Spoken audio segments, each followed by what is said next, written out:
Se incorpora al programa Rubén Muñiz, que es director de investigación de la Fundación María Wolf. Rubén, bienvenido. Buenas tardes.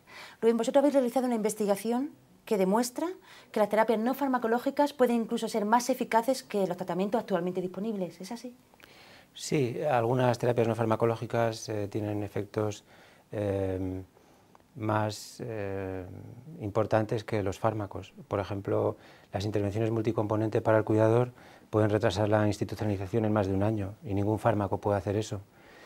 Por ejemplo, las intervenciones como por ejemplo musicoterapia o estimulaciones cognitivas multicomponente pueden reducir la aparición de síntomas conductuales y mejorar el bienestar sin necesidad de fármacos o a veces en combinación con ellos. Pero vamos, son efectos clínicamente muy potentes. Eso es lo que te quería preguntar, que son efectos que están demostrados clínicamente, o sea, hay una evidencia sobre esos efectos. Sí, hay muchas intervenciones no farmacológicas, tienen efectos sobre el bienestar emocional de la persona, ya no solo sobre su cognición, sino sobre el bienestar emocional y sobre su conducta, que es una cosa que a los familiares les da mucho trabajo, les cuesta mucho manejar, en las instituciones también. CEAFA ha colaborado y ha apoyado también este estudio y ¿qué destacarías como asociación que representa a las familias? Vamos, las más de 300 asociaciones de familiares de enfermos que hay en España llevan años haciendo estas terapias. Ya intuíamos de forma empírica que eran buenas, lo veíamos, que la persona que venía a nuestros centros o a nuestros talleres, como se llamaban al principio, que estaba mejor. La familia también te lo decía, oye, parece que como le han dado, no era el fármaco, pero desde que viene aquí se encuentra mejor. Lo que se ha realizado con la Fundación María Wolf es un estudio científico para que nos da a las asociaciones, que son las que luego nos tenemos que pelear con los políticos para implantar la ley que estamos ahora peleando, una ley sobre Alzheimer, no la de dependencia, una ley sobre Alzheimer en España. Necesitábamos estudios como estos donde poder ir al político y decir, mire, invierta usted una cierta cantidad de dinero en aplicar esto, porque esto va a evitar, como bien decía Rubén, que esta persona tarde 2 años, casi 2 años, en llegar a necesitar una residencia que cuesta de 2.500 a 3.000 euros mensuales. Si evitamos 2 años, pongamos cifras, 20 meses, a 3.000 euros son 60.000 euros lo que evitamos. Y esas terapias no valen eso ni muchísimo menos. O sea, el aplicar estas terapias, que insisto, ya veíamos que iban bien. Ya veíamos que le van bien a la persona con Alzheimer. Ya veíamos que su familia estaba bastante mejor porque vuelve a casa. Estas terapias no se llevan a un sitio como este estudio cerrado y allí le hacemos electrodos en la cabeza. No, es sentarte en una mesa con auxiliares, con personas adiestradas en esto y, por ejemplo, los talleres de reminiscencia, que es recordar con fotos antiguas.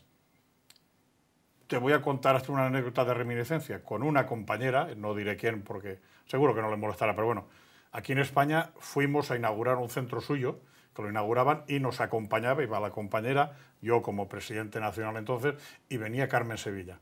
Y en ese centro estaba ingresado su marido, Juan. Cuando llegamos allí, las chicas, los auxiliares, mira, Juan, ¿quién ha venido? Queda mirando a mí, no me conocía, lógicamente, mira a su mujer, ¿y esta quién es? No la conoce, tal, miraba así, no sé qué, y le señalan, ¿y esta quién es? Dice, Carmen Sevilla.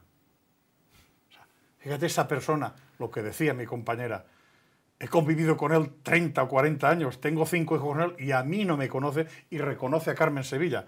Esas cosas que quedan ahí, pues bueno, cuando no te conoce como hijo, pues al menos que conozca a Marujita Díaz, o que conozca la canción del Porón Pompero, pues algo le queda. Cuando su cerebro se va apagando, cualquier chispa que le saquemos al cerebro de nuestro familiar, buena será, aunque haya perdido ya saber quién es o quiénes somos. Rubén, ¿cuánta gente ha participado? ¿Cuántos investigadores han participado? ¿Cuántos pacientes? ¿Y qué terapias han demostrado esa eficacia?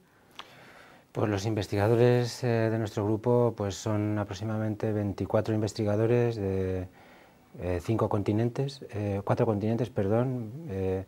y la base muestral de los pacientes pues serán muchos miles, porque se combinaron diferentes estudios y ahora esa cifra no la tengo en la cabeza, pero vamos, muchos miles de pacientes. ¿Qué terapias han demostrado evidencia clínica, ¿no?, de mejora? Pues por ejemplo, a ver, nosotros una de las cosas que hicimos en este estudio fue darle forma científica al campo de las terapias no farmacológicas, que hasta este momento no teníamos. Cada investigador hacía un poco su investigación a su mejor criterio. Y entonces nosotros lo que hemos hecho ha sido clasificar las terapias no farmacológicas en aquellas que van dirigidas hacia el paciente, aquellas que van dirigidas hacia el familiar, aquellas que van dirigidas hacia el profesional y algunas que combinan tanto profesional con paciente o familiar con persona que sufre de Alzheimer. Entonces, hecha esa clasificación, lo primero que se ve es que la mayoría de las terapias no farmacológicas que existen son aquellas dirigidas hacia los pacientes. Y dentro de aquellas para los pacientes, la mayoría de las intervenciones se dirigen a las personas que tienen Alzheimer en las fases más iniciales o leves. O sea que hay un déficit, por ejemplo, en intervenciones no farmacológicas para aquellos que están en fases más severas. Y ahí, por ejemplo, tenemos poca evidencia. Pero sí que tenemos buena evidencia para las intervenciones en fases iniciales, donde, como decía Emilio, las intervenciones multicomponente para los enfermos, pues mejora no solo la cognición, la función, el estado de ánimo y la conducta. Las intervenciones que van dirigidas hacia los familiares son intervenciones históricamente más nuevas, hay menos intervenciones, menos metodologías desarrolladas, pero la que comentaba antes, la multicomponente para los familiares, es muy potente. O sea, mejora el estado de ánimo del Perdóname, ¿qué es terapia multicomponente? Perdón. Multicomponente significa que son intervenciones que no solo tienen una única diana terapéutica. Voy a poner un ejemplo. Por ejemplo, la rehabilitación cognitiva para el enfermo de Alzheimer, ¿no? Intentas rehabilitar una determinada función cognitiva. Si solo haces eso, vas a conseguir mejorar, por ejemplo, el cálculo. O si tu diana es, por ejemplo, el lenguaje, mejorarás un poquito el lenguaje, quizás. Eso es un único componente. Esas terapias, en general, como norma general, se está viendo que funcionan de forma muy limitada, pero sin que esos beneficios clínicamente se puedan trasladar a la vida diaria del enfermo. Entonces, lo que se ha visto es que las terapias no farmacológicas que tienen muchos componentes diferentes, que van hacia la cognición, hacia el lenguaje, hacia el estado de ánimo, hacia la conducta, hacia la socialización. Tratar al ser humano como un todo, ¿no? Exactamente. Pues esas, curiosamente, son las que tienen efectos más relevantes. Que contradice un poco el principio que existe en farmacología, ¿no? Que tú tienes una molécula diana, que es la que va hacia una sola cosa, y normalmente esas suelen ser las estrategias farmacológicas, pero en no farmacológico es curioso que al hacer una revisión tan grande como hemos hecho nosotros de todas las intervenciones y demás, se destila como lo que podría ya ser una especie como de principio, ¿no?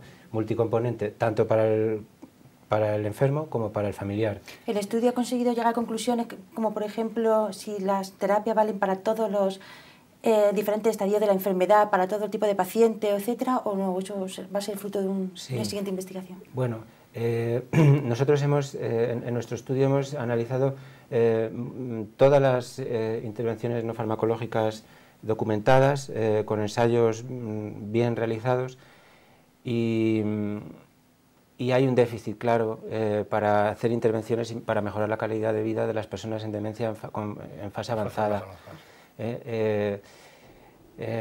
Digamos que las intervenciones no farmacológicas hasta ahora se han dirigido a lo fácil, a la fase en la que el paciente colabora, o por ejemplo a los problemas, cuando hay problemas de conducta, etcétera.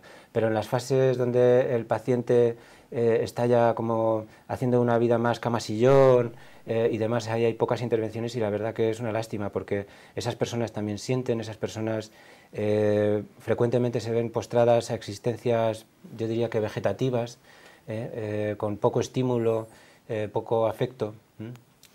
Estamos ya fuera de tiempo, pero una pregunta rápida. ¿Está aceptado el estudio, es decir, médico, toda la especialidad médica, ¿no?, que trabaja en Alzheimer, han aceptado los resultados de este estudio, y se entiende ahora que se debe también de casi, no sé si obligar, ¿no?, pero decir que junto al fármaco tiene que ir una terapia no farmacológica? Yo creo que sí, que ya lo han entendido, pues precisamente porque han visto que es un estudio serio, se lo están creyendo. O sea, como en todas, teníamos ahí un pequeño divorcio a veces con los científicos y los familiares, pero como en tantas cosas estamos llegando a un entente. Y como dices que estás fuera de tiempo, yo permíteme, sí, quiero darte 3,5 millones de gracias, que son los 3,5 millones de personas que padecen el Alzheimer en su cuerpo o en su familiar más cercano por esta serie de programas que habéis dedicado al Alzheimer, que por lo que conozco y los que he visto están muy bien, y es muy interesante que televisiones como las vuestras nos prestéis atención a esta cruel problemática. Emilio, gracias a vosotros por estar aquí, por haber venido, de viaje incluso, sobre todo en tu caso, y esperamos veros ya mismo en un nuevo programa, Clave del Alzheimer. Y a ustedes les esperamos en el siguiente Clave del Alzheimer. Ya saben, todos los viernes con nosotros a partir de las 10 de la mañana.